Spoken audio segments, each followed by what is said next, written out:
Howdy folks, Senior Editor Mackenzie DeLulo here. Welcome to a special edition of the Texans podcast, where we play back a panel discussion with lawmakers that we hosted at our 88th session kickoff event on January 24th. This special panel was a Q&A discussion with our reporting team, Brad Johnson, Holly Hansen, Hayden Sparks, Matt Stringer, and Kim Roberts. We hope you enjoy listening to this conversation, and be sure to subscribe at thetexan.news to always be the first to have an insider's look at Texas politics and policymaking. Okay, folks, we are going to chat ourselves as the team here at the Texan. My name is Mackenzie DeLulo. I'm the senior editor here at the Texan. We are so honored to have y'all here today. It's wonderful. I know Brad earlier talked about 4 years ago if we would have been able to say that we'd be here with y'all, specifically having an event like this, it would be very humbling. So we're so grateful that you took one, time out of your busy schedule to be here, and two, that you joined us specifically. So thank you very much. We are going to talk with our team about all things the legislative session. Feel free to ask us questions as well. I do want to point out Rob Lausches, our wonderful assistant editor, is in the back. He's very hard to miss. So if you have a question for Rob, please go to the back and make sure you line up there to ask us a question. I'll say right off the bat, we will not take policy positions, but we're happy to answer anything Texas politics, whether it be procedural for the session, after the election. If you have something political there to ask us about, we're happy to chat all things politics. So do line up there with Rob. I'll start us off by asking our panel of distinguished reporters a few questions. First of all, I want to go down the line. We'll start with you, Brad. Your name and what beats you cover at the Texan. Brad Johnson. I cover fiscal policy, energy, and the grid, which we'll have a panel later on in the day on that. The city of Austin is kind of a side beat. And then just state politics generally, which covers a lot, as I'm sure you'll see in these panels. I think that's about it. Holly Hansen.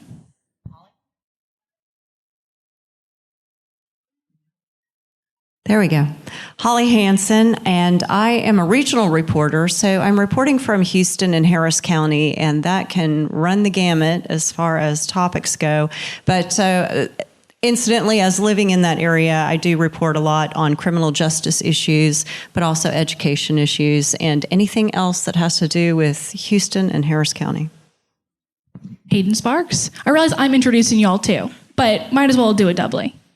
Hayden Sparks. There we go.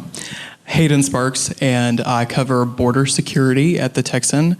I also came to Austin by way of Dallas, so I cover Dallas area news, and as Holly does, I cover criminal justice issues as well, and then it's all hands on deck covering the Texas legislature.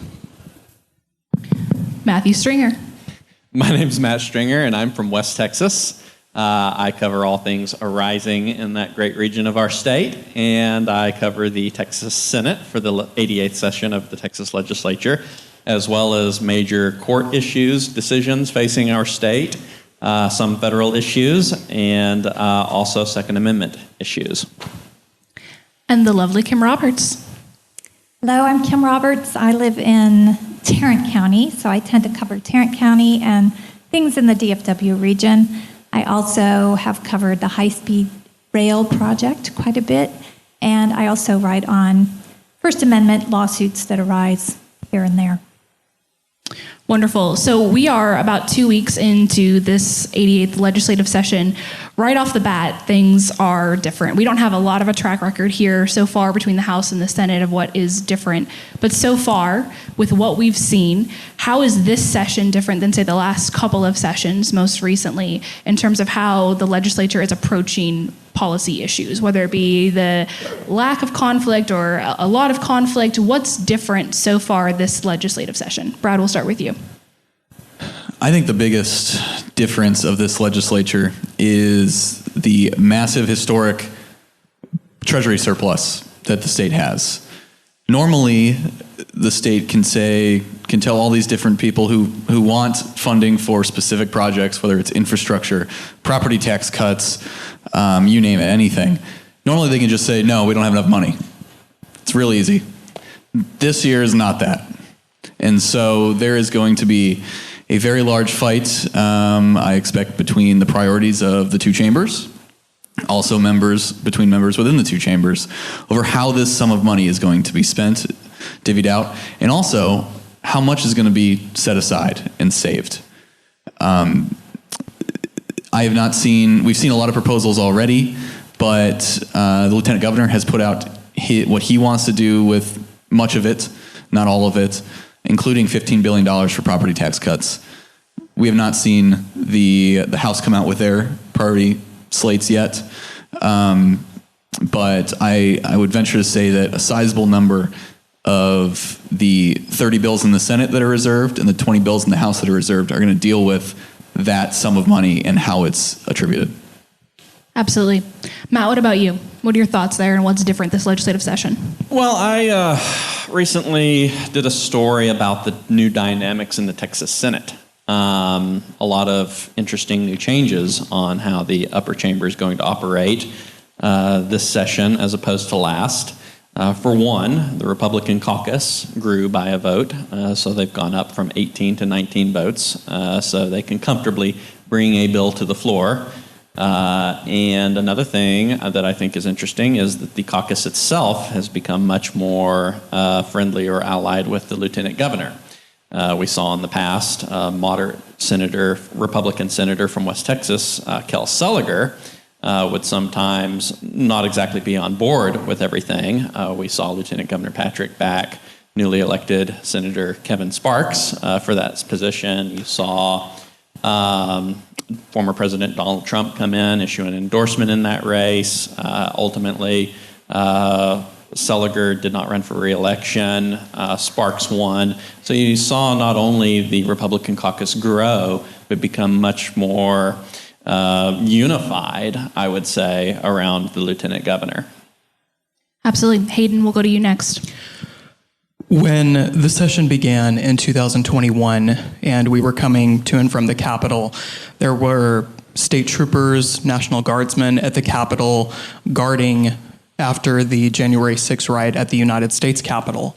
And there was a tent outside where people had to go to get tested for COVID before they entered our state's capital. And it very much had the feel of a time of crisis. And we were coming out of the pandemic. We were still in the pandemic, and people were anxious, and policy was informed by a lot of that anxiety. This time, I think the discussion is going to center on the values that should guide our state as we go into this new era after the pandemic, because many things are different.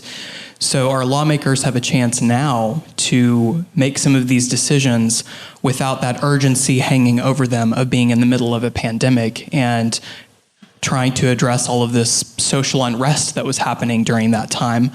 But also another aspect of this legislative session is it seems that another generation of public servants, of lawmakers is coming up.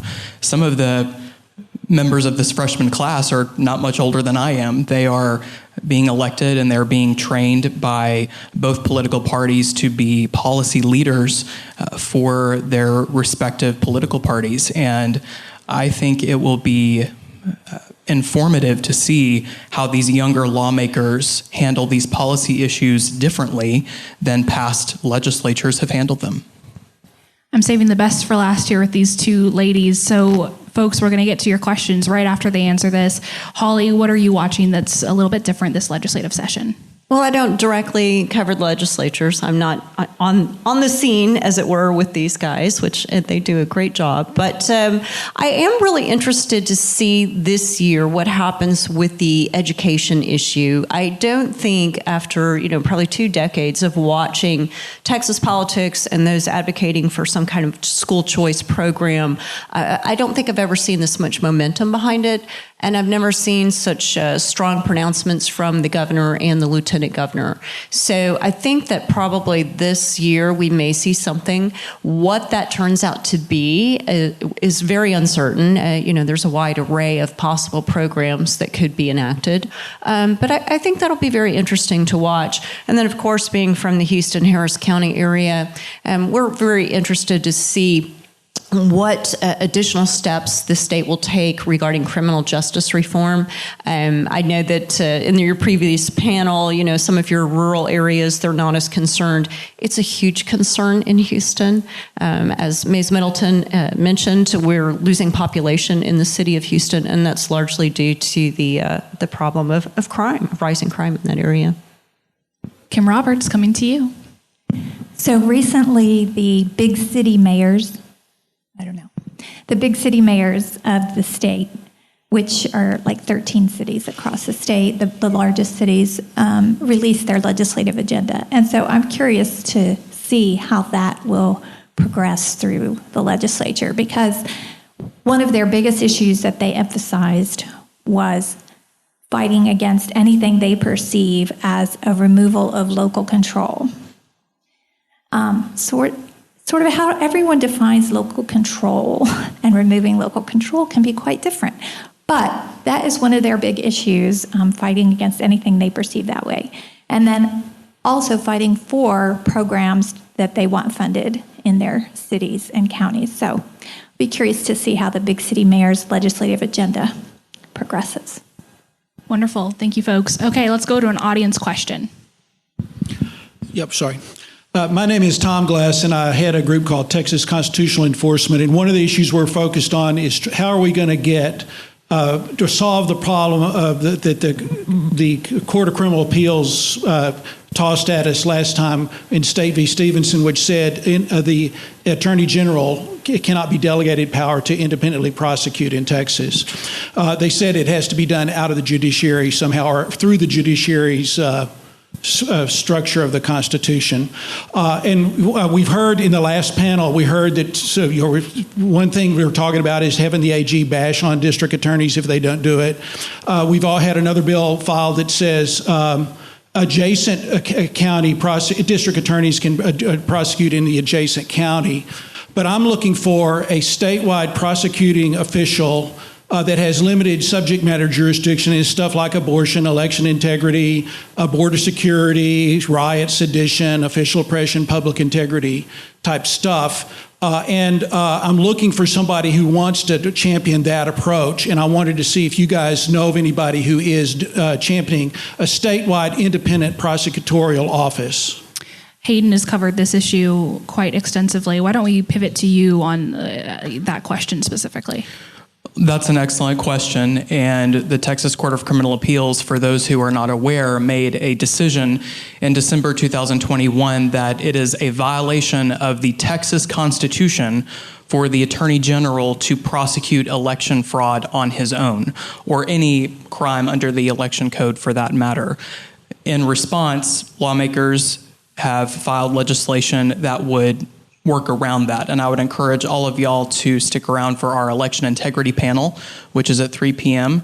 And we will be visiting with some lawmakers, including Representative Briscoe Cain, who was at the helm of these discussions in 2021, for their perspective on what should be the legislature's response to that. With respect to a statewide prosecutor, that would also be a question for the legislature to address. And I think it will be interesting to hear what our election integrity panel has to say on that topic. Certainly. Thank you for your question. Next question. Hello, my name's Dave Wilson, and I want to say that I've been a proud subscriber since the beginning. And I wanted to ask you, with regards to the growth of the Texan, and how has that affected your access to the people you need to speak to bring information to conservative subscribers? That's a great question. Guys, we get to talk about ourselves. Look at that. I'd say one of the biggest things that we've noticed is when you launch a company, I mean, several of us are former staffers. Staffers are very protective of their bosses, and for good reason. You want to protect their time. As we've had more work kind of come to the forefront. We broke stories. Our reporters have done their work and proved themselves to be incredible. I think there's just been so much more access that's been granted our team, and that's just been a big blessing.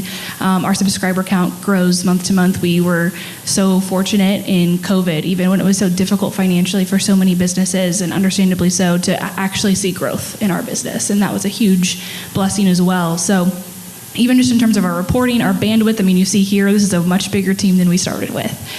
So we're excited to continue to see that growth. Brad, I know you have something to add. I started at this job 15 days before we launched in 2019. A lot has happened since then. One thing that I always look back on and laugh at was when we started. Our name is, of course, the Texan. Whenever I'd call, state representative's office or a local official's office, I'd say, "Hi, my name's Brad Johnson. I'm a reporter with the Texan." And almost without exception, they'd go, "The Daily Texan at UT?" I don't get that anymore. And I think that shows how far we've come building an actual brand. And all credit for that goes to former Senator Connie Burton back there. Without her and her husband, Phil, putting their money where their mouth is, this wouldn't be a thing.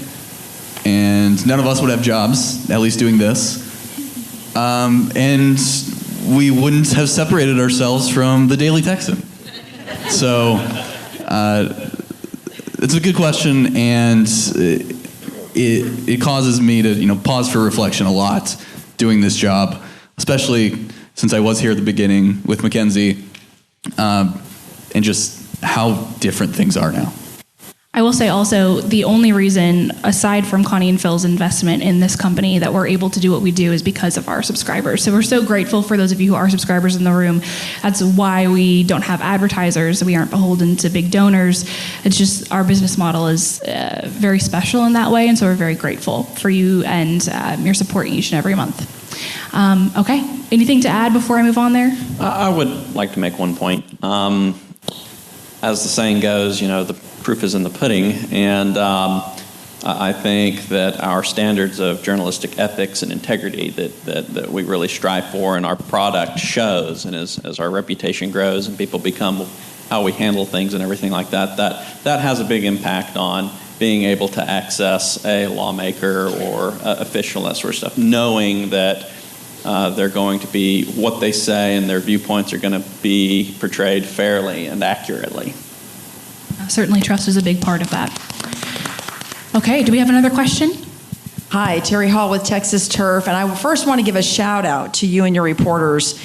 I go to give talks all over the state about transportation-related things, and I'm telling you what, you guys kill it when it comes to transportation reporting.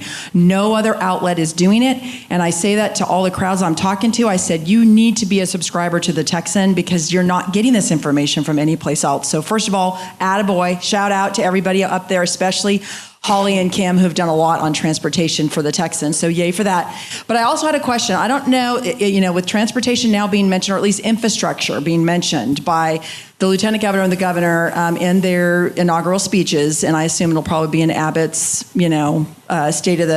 state address somewhere. Where do you see that emphasis going? Is it just a matter of throwing more money at it? Is it water? Is it roads? What is it used for? And I want to thank Holly for her article last week that really helped us get the word out on things that we've been talking about, which are these climate plans. You did it on Harris County's climate plan, and what this means is that it's a threat to our freedom to travel into roads. And so we're really leery about just handing money to these big urban areas because it's not going to be spent on roads. It's going to be spent on sidewalks, shrinking roads, putting in green space, and doing Pete Buttigieg, reconnecting communities, roads are racist kind of policy. And so we're just curious if you guys are going to delve into that, you're going to follow that. We are desperate for good transportation reporting. We'd love to know what y'all are going to do with that. Certainly. We'll go with Kim to start us off here. Well, the urban areas want infrastructure money, for sure. So that's something to watch. Like I was talking about the big city mayors, that was one of their priorities, their legislative agenda. Also, if you're not familiar with councils of government, in North Texas we have the Regional Transportation Council, and they deal a lot with transportation infrastructure, and they fly under the radar a lot of times. We report on them regularly, but it's not reported on regularly in a lot of media outlets. So I think that thank you so much for your comments, and we try to bring those kinds of issues to light, and I would say, it will be an issue that comes up quite a bit, especially with regard to the urban areas. Particularly from a taxpayer angle, too. I think that's one thing that we try to emphasize in our reporting is for these projects, how much will they cost? Even putting those numbers in headlines and making sure folks are aware of the cost of these kinds of projects, whatever they might be. But I think that's a big part of our reporting. Brad, I know you had something to add. I mentioned the budget surplus earlier, and all of the big three have talked about spending some chunk of money from that on infrastructure. The Speaker of the House specifically mentioned roads. So that is on his mind, as I'm sure it is on Governor Abbott's and Lieutenant Governor Patrick's. But also, there's been a lot of discussion about water infrastructure. The state is running out of water at the current pace, unless something changes. And one of the stories that I found really interesting, it was kind of odd. It's the Marvin Nichols Reservoir up in northeast Texas. And there's this fight between two regions of the state, that deep east part and then the DFW area. And there's a proposal to put this reservoir in that east region and have most of the water supply go to Dallas. And that it hasn't gone anywhere for 20, 30 years because there is this massive fight between these two local areas. How the state bridges that gap, I have no idea. But it is something that they're going to have to do, and it sounds like they're going to throw some money at it. Another smaller story on this, water desalination plants in the Gulf. Those are in development. There are currently 5 just in Corpus Christi that are seeking permit approval. I imagine some money going towards that, at least maybe more broadly in terms of giving money to ports, which are going to have a big lobbying effort to get some of this money as well. And they are, at least 2 of those ports that I mentioned in Corpus, or 2 of those desalination plants in Corpus are the product of the Port of Corpus Christi. So there's a lot of different avenues that this money is going to be doled out and for different purposes. Certainly. Holly, you were shouted out there in that question. Do you have anything to add on that particular topic? Just that all of these issues pertain to Houston and Harris County. There was also a fight in the Houston area over water supply, and they had conflict with a neighboring community, and it was tied up in litigation for years because Houston held the rights. But, that's a good question, is what is the state's role in coming in and looking at, how the local authority is exerted over these projects. Also in Harris County, they were awarded basically billions of dollars to do the I-45 expansion project, and then that too was tied up in litigation. Now they've come to kind of not a stalemate, but detente, if you will, where they are working out some details and hopefully able to move forward with the project.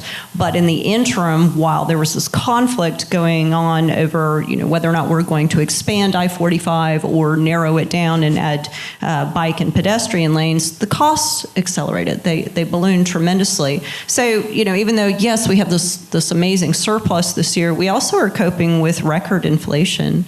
Highest inflation in I forget how many decades. Which is a cause of the record surplus, or one of them. Exactly. So yes, very exciting. It sounds like we're all going to have a big party with these billions of dollars. But we also have much higher costs than we had just 3 years ago, and that's going to be a factor, I think, in all of these projects. Spending caps, all sorts of delightful things to figure out. Okay, next question. Mackenzie, my name is Bob Green. I'm a precinct chair and an election judge here in Travis County. I'm also chair of our Travis County Republican Party Election Integrity Committee. I've got a question to throw out that I started to broach during the break, but wanted to know if people are willing to step up and answer the question about how they feel about Dade failing to have a vote on whether or not to have Democrat chairs.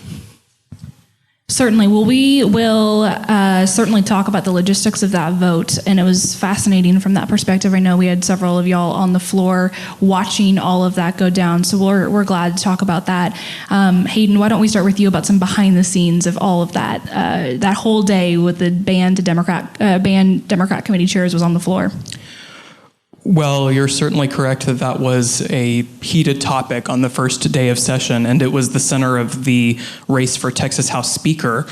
Representative Tony Tinderholt sought to garner support, and one of his issues was during the last legislative session, Speaker Phelan did appoint a number of Democrats to lead committee chairs. But on the day of session, it was a short and sweet contest. Representative Tinderholt made a speech in favor of his own candidacy. There were nominating speeches. We heard from Representative Schatzline earlier today. He spoke in favor of Representative Tinderholt, and Representative Slayton did as well. But it was a relatively brief speaker's race, and Speaker Phelan overwhelmingly won the support of Republicans. And there are various perspectives on the Democrat chair issue. Some believe that it is a sign of cooperation in the Texas House, and that it sets Austin apart from D.C. in that Republicans and Democrats are able to work together on some issues. On the other hand, there are Republicans, grassroots conservatives, who believe that it is a betrayal of what they spoke at the ballot box, which was to advance conservative priorities at the Capitol, which is what Republican primary voters support. So at the end of the speaker's race, it was clear from the Republican caucus and the chamber overall that they were going to continue in the direction that Speaker Phelan led the chamber during the last legislative session. And that will certainly also be a topic of conversation in the Senate. There have been a couple of things in the last few days that have specifically centered around the one Democrat committee chair appointed in the Senate. We will have Lieutenant Governor Dan Patrick with us later on this evening, so we may have an answer on how the Senate decides to approach that issue. So stay tuned for that as well. Okay, next question. Hello, my name is Teresa Thomas, and I do want to give kudos to our representative, as I call her, Ms. Holly Hansen. And I was first introduced to the Texan by, we'll just call him Don. He said, with what you're working on in school advocacy, you can trust her. And of course, the media has attacked us repeatedly for trying to do what we do to improve schools. So I want to thank you for that, Holly. But my question is for Matt. I lived in West Texas for many years, and that is where I started my school advocacy for school choice. It was there 35 years ago I realized those schools were underperforming. We had to drive an hour to get to anywhere, even if you had the money to pay for private school. I also have many friends from rural Texas that have the narrative. They're crying out for choice. And yet I'm hearing that they're going to be carved out. That concerns me. These parents need relief just like the rest of the state of Texas. So my question is, will the Texan do investigative reports on the true will of the people for rural Texas? All of them voted for school choice. Well, thank you for the question. We actually did a story recently about the Ector County Independent School District in Odessa that released a legislative priorities agenda to lobby the legislature this session, and one of the issues was to oppose school vouchers, school choice in any fashion, shape, or form. In our report on that, we noted that Ector County, where the district lies, is an overwhelmingly Republican electorate, pretty much. The March primary is the general election. Who comes out with the Republican nomination wins. There really isn't a challenge in all the local offices in that November race. So we were able to go pull the data from the Ector County Elections Office and show on the Republican propositions back in March, an overwhelming percentage of the electorate in that county that turned out in the recent primary voted overwhelmingly in favor of the proposition supporting some form of school choice this session. So we were able to show that the position of the district doesn't necessarily reflect the electorate there from the best data that we have available. Being from West Texas and a bit of a political wonk out there looking at all the different counties and everything like that, I'm not aware of very many counties that voted against that proposition, and that's actually something that we're going to be looking at in the near future as you have more and more districts announcing legislative priorities to lobby against that, checking and seeing whether or not it's fair to look at those primary proposition results and compare and contrast how those districts are lobbying as opposed to what the wishes of their voters are. That's a great question. Yes, thank you so much. Okay, next question. Hi, my name is Angela Smith, and I'm with the Fredericksburg Tea Party out in the Hill Country. And we are working on all of the different issues. We've got focus groups that have begun there, and they're hitting on education, sanctity of life, etc. My question for you guys is that, from my viewpoint, the most alarming is the border. We have a porous border. We are starting to see panhandlers in the Hill Country at the Walmart there. I think we're seeing them in Kerr County, out in Kerrville. We've now just most recently see Sheriff Coe send out a letter to sheriffs asking for help. I am just wondering, when is Texas going to stop this? Great question. I'll direct it to our border reporter, Hayden Sparks. There is a debate about how far Governor Abbott can and should go to confront illegal immigration in Texas. And you're touching on another great panel that we're going to have here in a little bit. At 1 o'clock, we're going to have our border security panel. That will be right before the election integrity panel at 2 o'clock. And we'll be discussing that issue with some lawmakers. But at this point, there are those who believe that Governor Abbott should take it a step further and begin expelling, or deporting is not quite the right word, but turn away, send back illegal immigrants to the other side of the border. And there is a debate about whether that is a violation of the U.S. Constitution or if it is in line with what the Constitution says about how states are supposed to respond when we are being invaded. And the word invasion has now been introduced into this debate by jurisdictions along the border who believe, as you're highlighting, that because people cannot go outside their own homes and feel safe, that Texas is being invaded, and that Governor Abbott should invoke those provisions and use the force of the Texas military to turn them away. But then there are also those who believe that this is a federal responsibility and that President Biden and Secretary Mayorkas are entitled to enact their policy agenda. So we'll be going over all of that at our border security panel, and I would encourage all of you to stay with us to hear what our panelists have to say on that topic. Absolutely. Okay, if my eyes and intel are correct, we have one more person in line. Go ahead and ask your question. Thank you. I am Leslie Fitzpatrick. I'm an attorney here in Central Texas. And this question, I know we've already had the education panel this morning, but I've recently learned as a lawyer that this CRT, emotional learning, all these new equity, diversity, all that is probably violating the Civil Rights Act of 1964 based on discrimination. And that these policies have shown that they do not work and that the party being discriminated against tends to get resentful, and it really makes it worse. As an attorney in the state of Texas, I am regulated by the state bar, which is run by directors that are elected across the state.